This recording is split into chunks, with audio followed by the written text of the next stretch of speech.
काही नाही, काय नेमकं बैठकीत अभूतपूर्व अनुभव आहे. आम्ही बैठक आयोजित याच्यासाठी केली आहे की आता सगळ्या कार्यकर्त्यांचा समन्वय तर झालेलाच आहे. इकडे आम्ही एक यंत्रणा कशी आपण इलेक्शनमध्ये काय काय करायला पाहिजे याच्या सध्या त्यांच्या काही सूचना आणि आमच्या काही सूचना असं मिळून आजपासून लोकांना ते आराखडा तयार करून मग तिथून पुढे कामाला लागतील. तसंच आमचा राऊंड झाला आहे. सर्व विद्यमान आमदार आणि माजी आमदार सर्वांचा एक राऊंड झालेला आहे. तर एक समन्वय म्हणा की गेट टुगेदर असल्यासारखं म्हणा. जसं आज ईद मिलाप आहे तसं आमच्या कार्यकर्त्यांचा मिलाप आहे.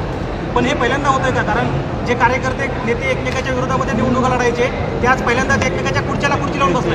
हो, आता हे आमची युती आहे ना, त्याच्यामुळे वरती दिल्लीत आणि राज्यामध्ये जशा खुर्च्या लावून बसणार तशा आम्ही पण बसणार. आता राष्ट्रवादी काँग्रेस होतं, शिवसेना होती, आता त्याच्यासोबत मनसे देखील महायुतीमध्ये सामील होते, त्याचा पाठिंबा दिला आहे. बीड जिल्ह्यात कसं पाहता या पाठिंब्याकडे? त्यांचे कार्यकर्ते हां, हो, त्यांचंही स्वागत आहे. पण काय वाटतं की इतके सगळे पक्ष एकत्रित आल्यानंतर जी ताकद तुम्ही बघताय ती कशी दिसते तुम्हाला? कारण यापूर्वी नैसर्गिक शिवसेना आणि भाजप एकत्र होती. आता पक्ष वाढलेत, कार्यकर्ते वाढलेत आणि नेतेसुद्धा वाढले. याच्यावर आता मी फार भाष्य नाही करणार, पण नक्कीच याची ताकद वाढलेलीच असणार आहे. आणि हे विषय वेगळा आहे, हा लोकसभेचा विषय आहे.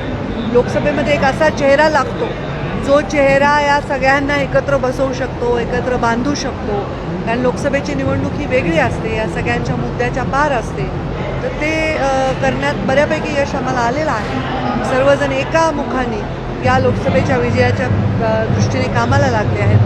विजय तर निश्चित आहे. आता किती ताकद कळेल 4 जूनला बऱ्यापैकी त्याच्यावर सगळ्यांना कळेल की काय काय आम्हाला फायदा या सगळ्या गोष्टीचा झालेला आहे.